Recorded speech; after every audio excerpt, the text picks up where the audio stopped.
next pillar of our new strategy is to change the approach and how to deal with Pakistan.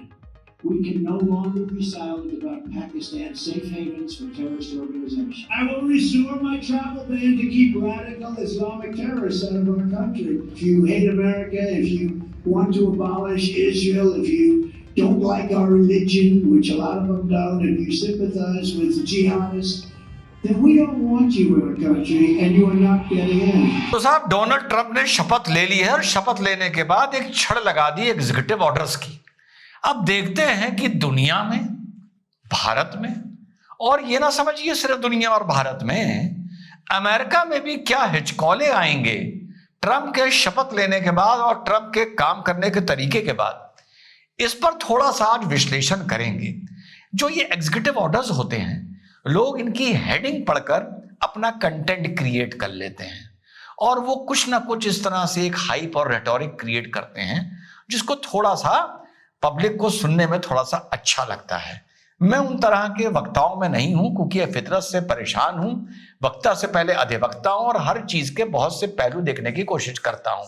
तो आज एक serious note पर देखते हैं कि भारत, दुनिया और अमेरिका पे ट्रंप के आने का क्या क्या असर हो सकता है। वैसे मैं ज्यादा इंटरेस्टेड भारतीय के मुद्दों को लेकर हूं।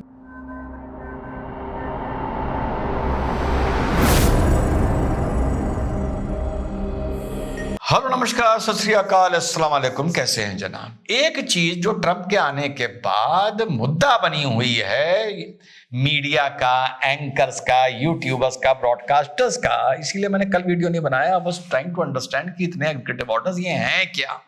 क्योंकि ऐसे तो मुद्दा एक यही काफी है कि मुसलमानों पे अमेरिका में बैन, इसी में आपके लाखों लाखों व्यूज निकल आते हैं। तो उसी से शुरू करते हैं। 2017 में डोनाल्ड ट्रंप ने बैन लगाया था कि इन देशों से मुसलमान हमारे देश में कुछ दिन के लिए नहीं आएंगे। बैन को इकोसिस्टम ने रूप दे दिया कि मुस्लिम बैन इन अमेरिका, और उसके प्रोटेस्ट में लोग सड़कों पर निकल आए। उसमें लिबिया था, सोमालिया था, सूडान था, ईरान था, इराक था, सीरिया था और यमन था। इतने मुल्क थे। अब जो भी ट्रंप के एग्जीक्यूटिव ऑर्डर्स हुए हैं, फिर बता दूं, जब तक उनके अंदर का कंटेंट आप नहीं पढ़ेंगे तब तक आप समझ नहीं पाएंगे वो ऑर्डर्स हैं क्या। पर वीडियो बनाने के लिए जो ऊपर का हेडिंग होती है उतना ही काफी होता है लोगों के लिए, मेरे लिए नहीं। मैं तो घुसने की कोशिश करता हूं भाई। तो जितने भी इनके ऑर्डर हैं, कुछ भारत को अफेक्ट कर रहे हैं, कुछ दुनिया को कर रहे हैं। और अमेरिका भी सुन ले, अमेरिका कोई बिल्कुल इस टाइम कंफर्टेबल नहीं है, इकोनॉमिकली बिल्कुल कंफर्टेबल नहीं है। जो ट्रंप बोल देते हैं उस पर इतना टैरिफ ठोक दूंगा, उस पर इतना टैरिफ ठोक दूंगा। 2020 तक आते आते $36 ट्रिलियन का इन पर डेट हो गया था। अब जो इनकी अमेरिका की डेट लिमिट होती है, डेट लिमिट, उस पर ये इनकी सरकार बिल्कुल एग्जैक्ट पहुंच गई है कि इसके आगे यूएस गवर्नमेंट को उधारी नहीं मिलेगी, ये भी सुन लीजिए।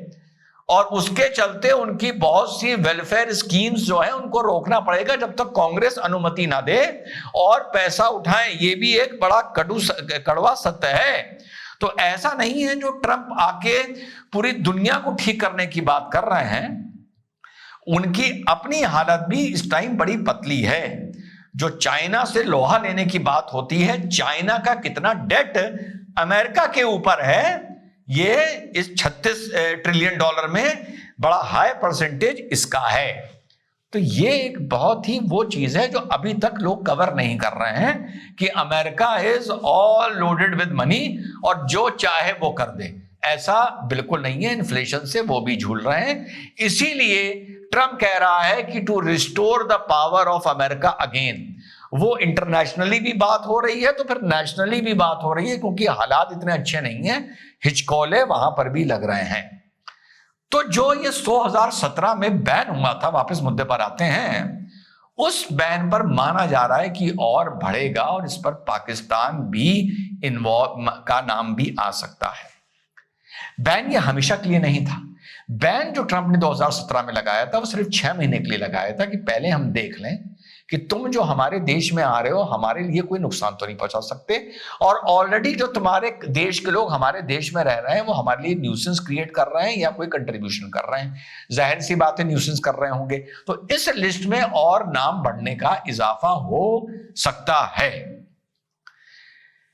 अजाइलम सीकर्स को लेके, रेफ्यूजीज को लेके ट्रंप बहुत स्ट्रिक्ट नजर आ रहा है। पहले आप सुन चुके होंगे कि साहब अगर तुम्हें हमारे देश में आना है तो हमारे हिसाब से, हमारे कल्चर के हिसाब से चलना पड़ेगा।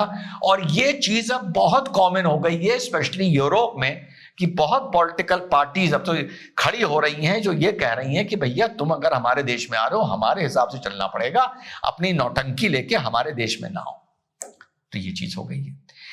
एक ट्रंप ने वर्ड यूज किया है क्रिमिनल एलियंस, के million and million of criminal aliens हमारे देश से भगाए जाएंगे। अब क्रिमिनल एलियंस दो तरीके के हो गए। एक तो हो गया जिन्होंने कोई वहां पर क्रिमिनल एक्ट किया हो, कोई वहां अपराध किया हो, अगर वो सिटीजन हो चुके होंगे तो कैसे भगाए जाएंगे, ये बहुत बड़ा मुद्दा है। जो 2017 में ट्रंप ने बैन किया था वो बाद में सुप्रीम कोर्ट ने बैन हटा दिया था, और 2021 तक आते आते बाइडेन ने जो एग्जीक्यूटिव ऑर्डर था उसको एब्रोगेट कर दिया था, नल एंड वॉइड कर दिया था। अब देखना यह है कि जितनी भी चीजें मैंने समझने की कोशिश करी ट्रंप के एग्जीक्यूटिव ऑर्डर्स में, बहुत सी ऐसी चीज हैं जो सुप्रीम कोर्ट में आने वाले वक्त में चैलेंज होने जा रही हैं। अब क्रिमिनल एलियंस भगा दिए जाएंगे। अगर वो टेम्परेरी वीजा पर रह रहे होंगे, अजाइलम सीकर होंगे, रेफ्यूजी सीकर होंगे तो भगा दिए जाएंगे। सिटीजन बन गए हैं इतने दिनों में तो वो कैसे भगा दिए जाएंगे, ये एक सवाल उठता है। क्रिमिनल का मतलब सिर्फ क्रिमिनल है या क्रिमिनल का मतलब वो भी है जो अपने फेसबुक पर, अपने सोशल मीडिया पर, अपने सेमिनार में, अपने स्पीचेस में एक कट्टरवादी विचारधारा रखता है? अगर वो कट्टरवादी विचारधारा रखता है तो क्या यहां सिर्फ बात मुसलमान की हो रही है क्या, या यहां बात सिख कट्टरवाद की भी हो रही है जो अमेरिका में सर उठा रहे हैं? और भारत के लिए देखिए ये भी देखना पड़ेगा। बहुत से कंटेंट क्रिएटर एकदम हाइप क्रिएट कर देते हैं, भाई मुसलमान भगा दे, मुसलमान पे बैन हो गया, तो एक आदमी को थोड़ी देर सुनने का मन चाहता है कि देखो तो क्या हुआ है। वो ज्यादा ठहराव के साथ चीज को नहीं सोचते। मुस्लिम ईरान का अमेरिका जाए या ना जाए, सीरिया का जाए ना जाए, मेरे लिए ये एक अच्छा मैटर है, अच्छा टॉपिक है। As a socio religious commentator मैं इस पर भी बोलूंगा अगर ऐसा होगा।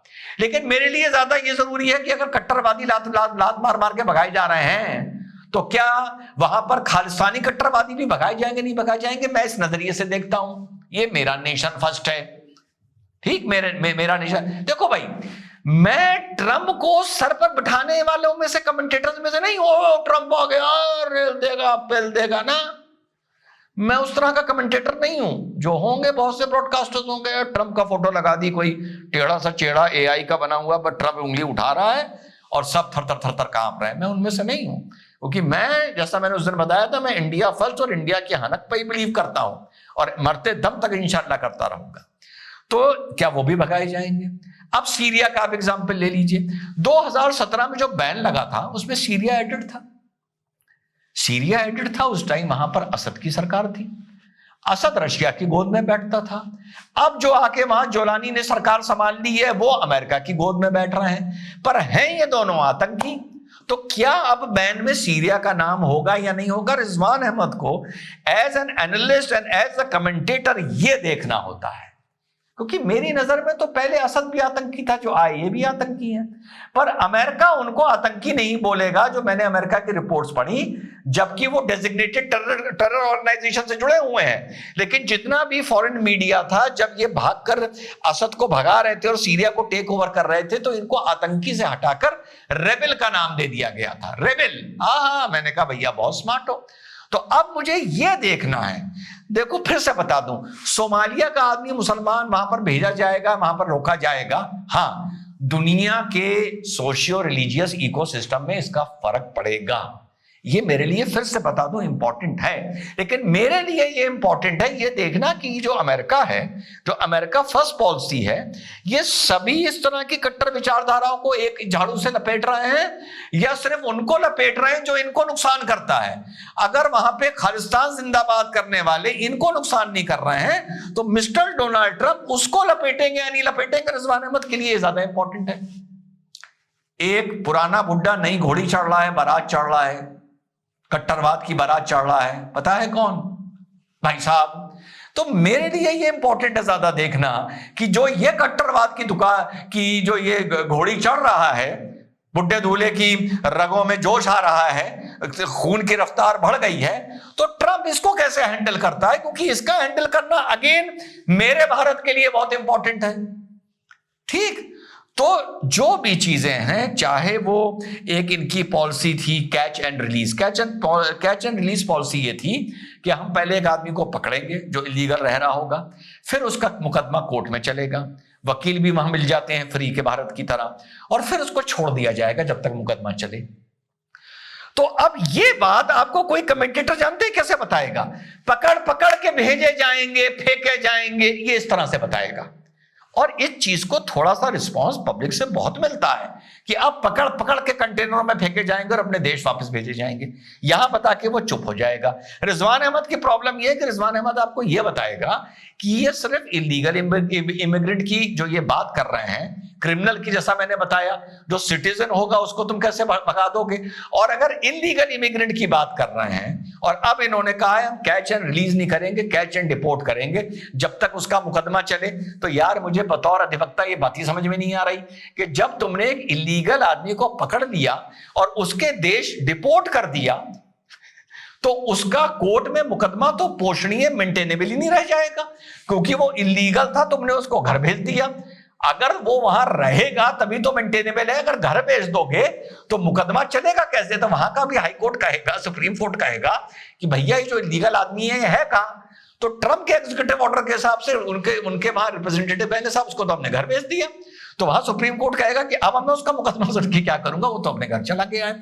तो ऐसी बहुत सी चीजें हैं जो अंदर पढ़ने के बाद हेडिंग्स पे जो वीडियोस बनते हैं, इसीलिए उनकी लाइक बहुत कम होती है और इसीलिए वो वीडियो बनाने वाले वापस लौट के नहीं आते हैं कि सुनो मैंने पहले क्या बोला था।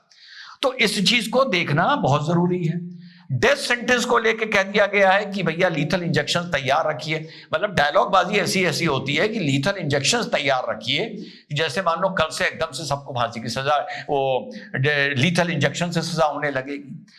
सो ये सारे मुद्दे मेरे लिए इंपॉर्टेंट हो सकते हैं जो इनडायरेक्टली मेरी लाइफ को अफेक्ट करते हैं। कट्टरवाद का खत्म होना, इस टाइप की चीजें, जो इलीगल लोग भेजे जाएंगे वगैरह वगैरह। ये इंटरनल में अमेरिका का मैक्सिको बॉर्डर के लिए कहा है मैं फौज लगा दूंगा, तो वो एज एन इंडियन कमेंटेटर मुझे इतना अफेक्ट नहीं करता। हाँ, कभी मौका हुआ तो बोल उस पर जरूर लूंगा, लेकिन वो ऐसा मेरे लिए कंटेंट नहीं है जो मुझे एक्साइटेड कर दे। साला सोमालिया का कोई मुसलमान वहां से भगाया जा रहा है, मुझे इसकी इतनी परवाह नहीं है। मुझे परवाह यह है कि जो भारत की विरोधी ताकतें हैं देश और दुनिया में, उनके साथ ट्रंप कैसा पेश आता है, डॉक्टर सैयद रिजवान अहमद ये देखना पसंद करेगा। और ये इसका जवाब मुझे आज ये वीडियो बनाते हुए नहीं मिल रहा है, वॉक द टॉक में आने वाले वक्त में देखूंगा। पता चले ट्रंप को हमारे जो ये बुड्ढा घोड़ा जवान घोड़ी चढ़ रहा है, बारात चढ़ रहा है कट्टरवाद की, मुझे ये देखना है कि कहीं ये ट्रंप को सूट ना कर जाए। अब वो सूट कर जाए तो ट्रंप कहे कि नहीं भाई इनका कट्टरवाद तो चलो मुझे कोई प्रॉब्लम नहीं कर रहा, मैं उसके कट्टरवाद के खिलाफ बोलूंगा, इसके कट्टरवाद के खिलाफ नहीं बोलूंगा। जो अमेरिका ने बुरा ना मानना हमेशा किया है, ट्रंप के आने पे जो लोग हिचकोले खा रहे हैं ये उन लोगों के लिए मैं बोल रहा हूं, जो ये अमेरिका ने हमेशा किया है। टैरिफ की बात है, टैरिफ में भी मुझे देखना है कि भारत पे क्या टैरिफ का ठीठरा टूटता है। ब्रिक्स को लेके क्या टैरिफ ब्रिक्स नेशंस पर आता है, यह भी हमें देखना है। भारत डी डॉलराइजेशन और एंड डॉलराइजेशन के बीच में अभी फंसा हुआ है। हल्का सा टेस्ट डी डॉलराइजेशन की तरफ भारत ने लेना शुरू कर दिया है, तो उसका क्या इफेक्ट होता है। स्टूडेंट्स को लेके क्या इफेक्ट होता है, जो स्टूडेंट वीजाज मिलते थे, स्टूडेंट वीजाज की जो पढ़ाई थी जो इतनी लोगों को महंगी पड़ती थी, फिर भी लोग अपने बच्चों को वहां भेजते थे। वो इसलिए भेजते थे क्योंकि उनको लगता था वहां पढ़ के वहीं रह जाएंगे, बुतेरा कमा लेंगे। तो यहां से जमीन बेच के बैंक से लोन लेके ये करके वो करके भेज दो अपने बच्चों को, फिर डॉलर्स में कमाई करके पैसा भेज के सब छुड़वा लेंगे। अगर आज की तारीख में पेरेंट्स को यह पता चल जाए कि अगर हम अपना बच्चे को अमेरिका पढ़ने के लिए भेज रहे हैं जिसमें इतने लाख करोड़ के ऊपर रुपए लग रहे हैं, अगर प्योर 100% स्कॉलरशिप नहीं है रहने में खाने में वगैरह वगैरह, और पढ़ने के बाद 4 साल बाद वो इंडिया वापस आ जाएगा, तो भैया 100 में से 10 लोग ही अपने बच्चों को अमेरिका फिर पढ़ने के लिए भेजेंगे, अगर ये गारंटी नहीं होगी कि ये वहां रुकेगा या वहां से वापस आएगा। तो ट्रंप के आने के बाद आई एम नॉट एक्साइटेड। अभी आई हैव टू सी ये वॉक द टॉक कितनी करता है, अमेरिका की अपनी इकोनॉमी कहां जाती है, मुझे ये देखना है। टैरिफ लगाने की बात आई तो टैरिफ की बात आ रही है कनाडा के अगेंस्ट, और मेक्सिको पे हम टैरिफ लगाएंगे। चाइना को लेकर अभी ट्रंप कुछ बोले ही नहीं है हम कितने टैरिफ लगाएंगे। कितना ट्रेड वॉर चाइना से अमेरिका का होता है, कितना टैरिफ चाइना का प्रोडक्ट पे अमेरिका में लगता है, उसके रिबाउंड में मैन्युफैक्चरिंग का भारत को कितना फायदा होता है, मैं इसमें इंटरेस्टेड हूं। कट्टरवाद के खिलाफ ट्रंप लाठी तोड़ेगा, वेरी गुड, लेकिन मैं इसमें ज्यादा इंटरेस्टेड हूं कि पाकिस्तान और बांग्लादेश के खिलाफ कितनी लाठी तोड़ेगा। स्टूडेंट्स के साथ अमेरिका रिस्टोरेशन, अमेरिकन के पढ़ने के, अमेरिकन को हम रिस्टोर करेंगे, अमेरिकन का हम ग्लैमर एंड रुतबा रिस्टोर करेंगे, उसका इफेक्ट भारत के स्टूडेंट्स पे कितना होगा, मैं इसको देखूंगा। और अभी ये कोई भी चीज सुनिश्चित नहीं है, कोई भी चीज, तो जो एक्साइटेड हो रहे हैं वो होते रहे। ट्रंप के आने पर खतरनाक चेहरे ट्रंप के लगाकर थंबनेल बनाने वाले, मैं अभी बिल्कुल एक्साइटेड नहीं हूं। मेरे दिमाग में बिल्कुल एक बहुत बड़ा क्वेश्चन मार्क है कि ट्रंप के आने पर जो आतंकवाद की कमर तोड़ी जाएगी उससे मेरे भारत को क्या फायदा होगा, जो अमेरिका से ट्रेड वॉर होगी उससे मेरे भारत को क्या फायदा होगा, ब्रिक्स के खिलाफ जो ट्रंप लाठी तोड़ेगा उससे मेरे भारत को क्या नुकसान होगा, मेरे स्टूडेंट जो वहां नहीं जा पाएंगे उससे भारत का क्या नुकसान होगा, मैं ये देखूंगा, या क्या फायदा होगा, मैं ये देखूंगा। बांग्लादेश पाकिस्तान देखूंगा, सोमालिया का, ईरान का, इराक का मुसलमान अमेरिका में लात मार के भगाया जाए, अलाउ किया जाए, ना किया जाए, इसका इनडायरेक्ट इफेक्ट तो as a social religious commentator मेरे ऊपर पड़ेगा और मैं इस पे बोलूंगा, लेकिन डायरेक्टली मैं अभी उन चीजों में ज्यादा इंटरेस्टेड नहीं हूं। क्योंकि ट्रंप के आने के बाद मैं भारत का गुडविल, ज्यादा गुडविल मींस फ्यूचर देख के चल रहा हूं, इस पे ज्यादा मेरी नजर होगी कि भारत का क्या फायदा और क्या नुकसान होता है। और यकीन करिए इन सारी चीजों में अभी प्रश्न चिन्ह है। थंबनेल आपको मिल जाएंगे कि जयशंकर ने जाती छक्का मारा, बदल गया गेम, पलट गया गेम, लूट ली महफिल जयशंकर ने। भाई इन चीजों से मैं बहुत परेशान हो गया हूं। तो मैं, जो मेरा कन्विक्शन है वो यही है कि अभी सब चीजों पर प्रश्न चिन्ह है। आने वाला वक्त बताएगा कि अमेरिका का तेल, अमेरिका की धारा किस तरफ जाती है और भारत को उससे क्या फायदा होगा और क्या नुकसान होगा, ये आने वाला वक्त बताएगा। अभी मैं इस पर कोई भी प्रेडिक्शन करने को ना एकेडमिकली तैयार हूं और ना मेरे दिल से ये आवाज आ रही है कि ये चीज आगे जाके ऐसी चलेगी। तो जब नहीं आ रही है तो मेरी तरफ से कोई प्रेडिक्शन नहीं है। Rizwan Ahmad will wait and watch कि आने वाले टाइम में अमेरिका को लेके भारत का और दुनिया का क्या होता है। जय हिंद, वंदे मातरम, खुदा हाफिज।